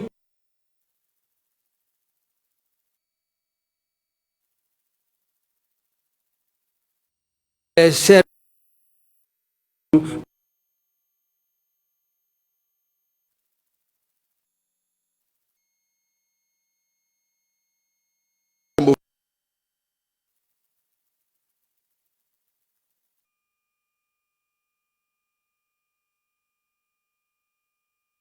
he was, hoping to be aided by something. I told him, if you offend anybody here, we will put you under seal. Then Soriba got up and started saying, seal me, seal me, seal me. Then Tiana Munama boss by man after my address. Then Tiana told me, well, let's go. Then afterwards, I'll address this thing. I left and went out. The following week, Wednesday. The following week, on a Wednesday, around after 2, around after 2, I prayed the 2 o'clock prayers afterwards. Manga called NIA Manga called me and told me that the NIA want to see you. Manyo feka mo Omar Cham because more than you for that frequently. When I came, I found Omar Cham there because he was somebody who frequently comes to the prison. He said to me, you are wanted at the NIA. Okay, ma inform David. Then I said, okay, let me inform David that I am wanted at the NIA. No. Then I went, informed David about it, then I came out. I also came and saw Kemeseng also coming out of the security wing. Then Omar told me, let's go. We boarded the vehicle. Sorry, who was Kemeseng? Kemeseng prison official. Emerson Koli was also a prison officer. mu ngi woon si security wing bi foofu. He was at the security wing at that time. Go on. Then ñu egga NIA. When we went and arrived at the NIA office, mu ne ma soo amee téere ngeen hand over ko ak seen mobile yi. then that's the time I was told that if you have any jujus and your mobiles, you have to hand them over. Then mu ne ma nañ dem ma toppa ko ñu dem si benn story building foofu si kaw. He told me, let's go. I followed him. We went upstairs to one story building there. Mun naa fa fàttale ko ne fekk naa fa Mbalo Job ak yeneen 2 or 3 guys there. I can remember that we found Mbalo Job there, plus 2 to 3 other people. Sort of a panel la nii daal. It was some sort of a panel. ñu ne bi ma toogee kii mu ne ma toogal ma toog. When I arrived, they told me to sit down, then I sat down. si la ma Omar Thiam mu ne ma dafa am koo xam ne ni mu ngi la moom yaa ngi ko de threaten si prison. That's the time when Omar Cham told me that there's somebody who said that you always threaten him in the prison there. dañ am information ne dafa am koo xam ne mu ne da nga ko de threaten si prison. He said they have information that somebody said I used to threaten him in the prison. No, man threaten no maken si prison. I said no, I didn't threaten anybody in the prison. He said yes, there is somebody who used to threaten. Man threaten no maken because fofu dal kuma luma fatale ko amna sorry ba konde fofu address na ko mu mer waye fofu la ko baye ma dem lolu moy the whole issue. I said, well, I didn't threaten anybody there. What I can say is that there is somebody called Soriba Konde. I addressed him and I left there afterwards. Then munama okay bindal funga joge sa deka funga deme school yo ba ak ban tribe nga. That's the time he told me to write my name, write my village, and write where I went to school. Okay, lan mo help. And what has happened? Ma binda yep. Wait, I just want to ask you a question there. What was the essence of writing your tribe? Initially, time bo mom how lo help. Initially, I don't know what was going on. Wante later nak hamna lu tax ñu kéemoon ñu laaj ma suma tribe ak yooyu. But later on, I came to find out why they asked me to write down my tribe. Tell us about that. Because ñu ne man Essa Badji suma nijaay la Essa Badji mook suma yaay ñoo bokka. They told me that because they said Essa Badji was my uncle because Essa was related to my mother. Then man Essa Badji laa doon di dimbale because of ñoom ñu ngi si comme xeex daal seen diggante ñoomu neen. Because what they said was I was helping Essa Badji against Soriba because these two people, I was helping Essa Badji against other people there because as I was related to Essa. What did Soriba have to do with all of these? Soriba mom lum don ci li yep. Because more than witness against Essa Badji. Because he was the witness against Essa Badji.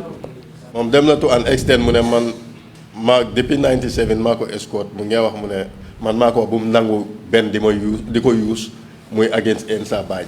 Because he said since 1997 when I used to escort him, he was saying that let me not be somebody who will aid, he will stand against him in the case of Essa Badji. What, can you please repeat what you said? Mom mu ne 1997 maa ko escort dafa amoon visit.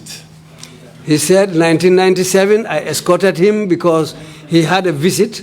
Foofu laa dégg mu ngi wax affaire Essa Badji man depuis boobu laa ko toppa nag di ko wax ne ko bu mu nangu benn use ko. That was the time I heard him talking about Essa Badji. Then I said that let him not agree for anybody to use him. Who was Ben at that time? Ben Jame. Ben Jame. Lolo after ma moo nekkoon drug squad mos naa nekk IG from there mu nekkaat drug squad seen boss. Ben was one time IG, Inspector General. Later he became head of the drug squad. Help us understand the infight, because you said there was an infight between Ensa, Ben, and who else was involved in it, and how was this like? wax ñu mbiri jotee bi nga xam ne moo nekkoon ci diggante Ben Ensa ak ñeneen lan moo xewoon ci diggante bi jotee boobu lan la woon. because suma dégg nu ñoo wax ñu ne Ensa Badji lañ doon tuumal ne moom moo undermine Ben dismiss ko from IG. What I heard was that it was Ensa Badji who undermined Ben until Ben was dismissed as IG. David tamit mu ngi am problème ak Ben. And David also had a problem with Ben. What was the role of the NIA in this dispute? NIA ñoom jotee bi ñoom lan lañ ci doon. ñoom lañ oo ñu la xam ne ñoom ñooy def seen investigation. They were the people called. I thought that maybe they were told to investigate the matter. Soriba Konde testified before this commission. Soriba Konde moom ñëwoon na fii ci commission bi joxe fi seedeem. He stated that he was asked to falsely accuse Ensa Badji. Moom ci boppam wax na ne dañ ko waxloo pour moom mu tuumaal Ensa Badji. Did this trial of Ensa Badji happen within this particular period of time that you were arrested and asked to give a statement at the NIA? Atte bi nga xam ne moom lañ doon atte Ensa Badji nag ndax dafa daje woon ak yow jamono jiñ laa téye noonu di la yóbbu di la laaj foofu ci NIA.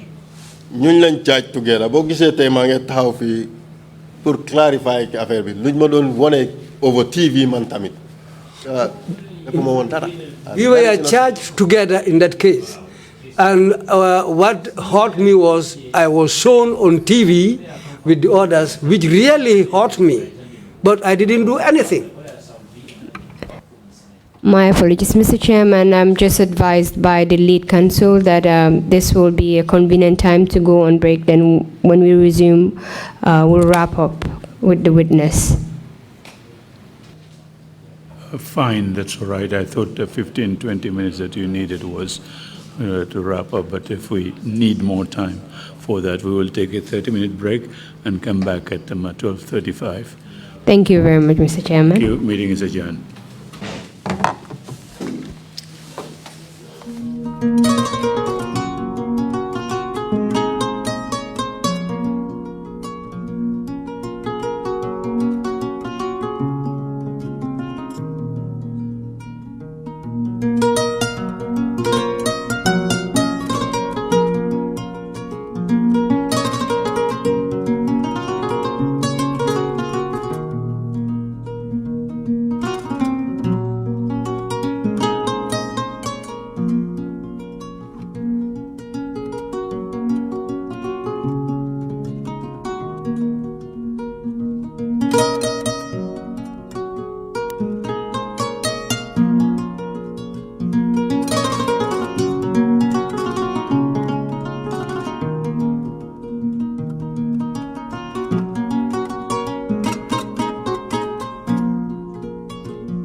domoro kadiate boy janno sikes restaurant e sai nakko be ninna dimbal nimba domoro kala janno domoro seneyata adiyata topotoro fanan kendema bije luntan during tamala abeka domoro ki janni adi manda wala de taka we bijele anim fanan ka fadi jang ikono e fa e ka fa minne ko pastry anim bakery iko fanan be kalele badde lomba conference lomba workshop lomba ye fo fendin lon dunia kono domoro betama nyillom international o toda number 1 amanke ba domo la jandama e sa domo jang is atariya a wo mu kubandi sa nakko sa futandin e oto sa nakko be mu sikes restaurant ndaba nan janna mu yat ni manje dorom bija aban CK's Restaurant, known for best quality food and customer satisfaction.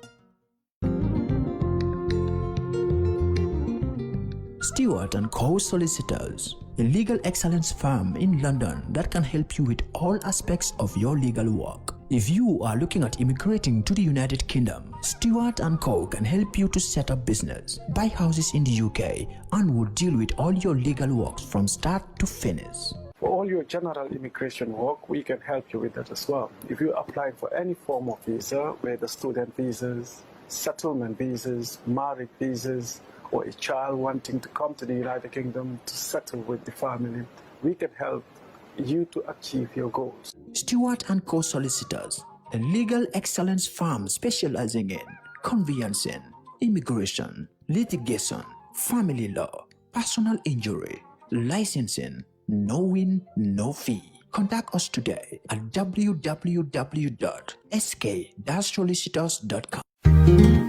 Oh, yeah. We have all the answers for your beauty quest. All the means to beautify you. Welcome to Skincare Plus of the Gambia. Dalal lañ ak jàmm the Skincare Plus of the Gambia. Mbal Diala Skincare Plus of the Gambia. But where we're going to start with is one of our star products, 55H Plus Paris. We do have 4 different formulas of 55H Plus, starting from the Harmony Carrot product to Efficacate Replicate to Multi-Action, and also the formula that is perfect for those that are suffering from acne. The second product I am going to introduce you guys to is our milk protein, which is an excellent product. Main ingredient in this product is alpha hydroxy, which is known to be clearing the skin in such a beautiful way. Now, moving right along, we're going to move to another star product of ours, which is Lighten Up. We do have Lighten Up Regular, Lighten Up Plus Regular, and Lighten Up Gold. Lighten Up Gold is indeed a star product. Bii moom dafa nekk product boo xam ne duñ dee never have enough of it in stock. It literally just jumps out of our shelves like at the speed of lightning. Lighten Up Gold. We're gonna get to talk a little bit more about Lighten Up Gold in probably another edition. My brand, my favorite brand, or my ex-favorite brand, that is, because I have switched now, is QEI. We do have 4 different formulas of our QEI brand. Oriental, képp ku ma xam QEI Oriental nga ma xamee. Man product bi rek ci laa daan kontaan, waaye léegi nag switch na, loolu nañ ci waxaat ci kanam tuuti rek. Oriental anti-aging, perfect pour koo xam ne you're over 40. Li tax mooy it has argan oil in it. Argan oil ñëpp xamee nañ ko ci anti-aging. Bu loolu passé QEI Gold moom mooy QEI brand bi nga xam ne moo gën a ees in the entire QEI range. Moom tamit daf laa jox a very nice golden complexion. So amee ay cere am ay problème skin, this will be your go-to product. QEI Privilege moo nekk ni baax na lool si ko doon diw sa yaram yaaxu nga bëgg a defaraat xam nga rek def bem baax teg ko ci yoon. QEI Privilege war naa doon sa xarit. QEI Multi-Action moom bu dee like nga almond products, almond oils, B is what we will recommend to you. We get our products directly from Paris. Suñ Paris products yëpp comes directly from the manufacturer. François Bidon moom kenn du ko introduce. Amal nañ leen the Royal Excellence Carrot moom mi nga xam ne moom moo gën a popular in the entire François Bidon family. Amal nañ leen ko. Amal nañ leen Puissance ak amal nañ leen Extreme tamit. Bu loolu weesoo Glow yaa ngi nii. Glow kenn du ko introduce. Moom a star product la obviously all the time ñu ngi ko am in stock. Recently bii mooy coow li. Diamond Glow moom la xale yu jigéen ñi di wóor. Tay yëpp anti binta gaay Diamond Glow kañ la Diamond Glow di ñëw. Well coow jeex na fi mu nekk nii Diamond Glow is back in stock. For the past couple of days xam nga rek parel kër Fatou beeg yooyu maa ngi switch to Express Glow. Xala expressal rek xala glowyal rek moo nekk nii mooy lightning fast glow product bi nga xam ne diwoo ko rek within a week rek am the glow you've been always dreaming of. The most popular glow mooy lemon glow. Be moi the most popular one amongst all the glow lines. Lemon glow be mom mo gëna popular, mom lañ dé gëna jaay. But nak ci gattal amal nañ leen the entire glow correction. From diamond glow to extreme glow, pure glow, cocoa glow, lemon glow, express glow, and obviously carrot glow. So lolu passé xamna né war ngeen xam by now na ñun ñoy represent HT26. HT26 Mr. Paris ñun ñoo lañ fi nekkal fi ci Gambia. Ñoo lañ indil glutathione product. Bi moy sen product bi gëna made out of glutathione. Sen products bi amuñ hydroquinone, glutathione la am. Glutathione moy des new ingredient bi nga xamné mom la skincare companies yépp di tiitaroo daal ku defarut glutathione rek definitely yow nekkuloo ci yëf yi. So glutathione moom laa nekk di use from last month on and du la xeesal pecc waaye nag dafa setal sa yaram dafa génne all the imperfections which we all have du la weexal tal waaye dafa liisal sa yaram nooyal ko nepp moo nekk nii am nañ the entire collection amal nañ leen lotion bi amal nañ leen cream face cream eye cream what is this one amal nañ leen glycerine amal nañ leen sax ak glutathione product boo xam ne pour lunette la moo nekk nii su loolu passé amal nañ leen the glutathione vitamins seen vitamins yi ñoo nekk nii one a day nga ko jël and not only ne dafa leeral sa yaram but it's a very good anti-aging antioxidant anti-aging vitamin la ci gàttal oil si nekk nii HT26 bente rek ñu ci HT26 amal nañ leen 8 different kinds of oil from Barago oil to carrot oil, lemon oil, name it in skincare oil am nañ ko. Sen oil si is not only for skin but mun nga use oil si for your hair and some are for your entire body. Góor ñi indil nañ leen a moisturizer who says na diwi jigéen rek lañ dee jaay xam nga rek yéenay suñ xarit buñ defaree jigéen yi foog yéen tamit ñu sóoraale lañ amal nañ leen a very good moisturizer very hydrating from HT26 du la xeesal du la leeral dafa ànd rek nooyal sa yaram HT26 ben tey waxoon naa la ni ñoo fi nekkal HT26 seen Topsy gel bi Topsy gel line bi moo nekk nii bii pour koo xam ne la waruloo xeesal really waaye leeral rek nga bëgga leeral nooyal mooy bii mooy HT26 Topsy gel tamit amal nañ leen the entire collection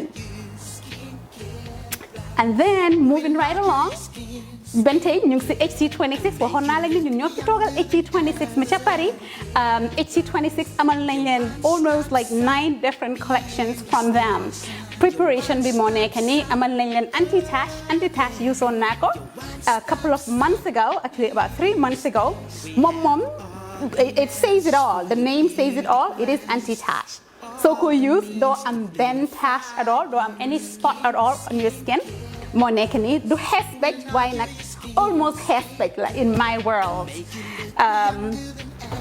and then amal nañ leen vegetarian boo amoon stretch mark te mu jaaxal la lool dafa fekkut nga ñëw skincare plus vegetarian line bi mooy pour stretch mark mooy pour réew so garabi réew ñi ne ko doon laajte amal nañ leen ko from the laboratories of skincare plus Paris from HT26 Paris that is yes I can't wait for skincare plus Paris anti-aging caviar seen caviar line bi HT26 seen caviar line bi is geared towards anti-aging loolu mooy su dee yaa ngi jéem a gis signs of aging and you want to get rid of them wrinkles age spots or whatever it is the caviar line is highly recommended for that kind of individual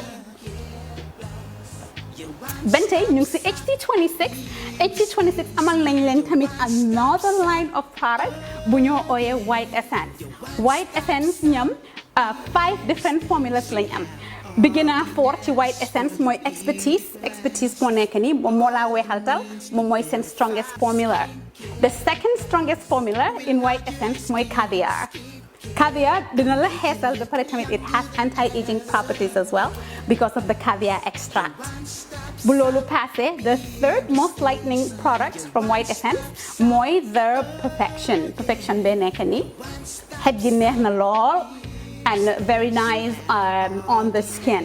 Bu loolu passé the fourth most lightning product mooy Rapporteur bi mooy seen fourth lightning product. So say nga am just a black beauty, a natural black beauty, nga bëgg ko maintain, but nga bëgg am just that kind of glow, then I will recommend the Transparent. Transparent, mom, the name says it all. It is basically just very transparent.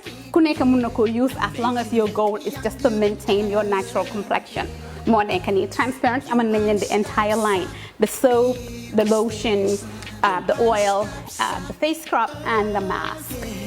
Your one-stop shop beauty station. We have all the answers for your beauty quest. All the means to beautify you. Skincare plus.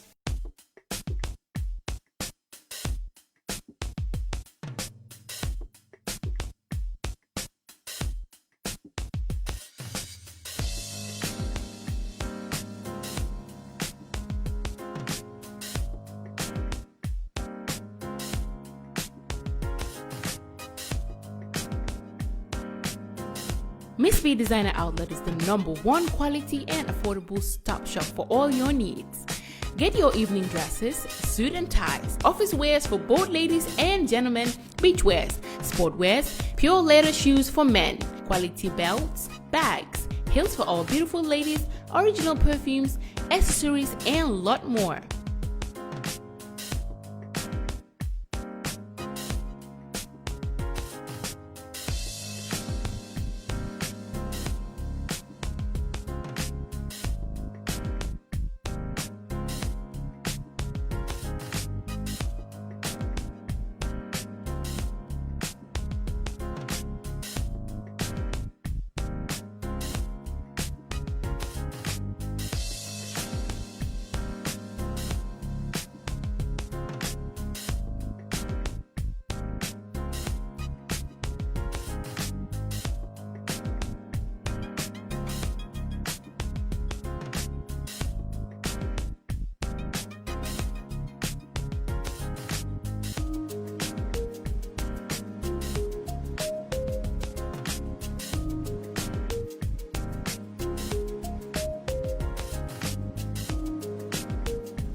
Find us at Kololini Road opposite Gaddafi Mosque at the Aqua Preacher Station, or call us on 295-3411 or 764-2486. Miss B Designer Outlet. Shop right, look good.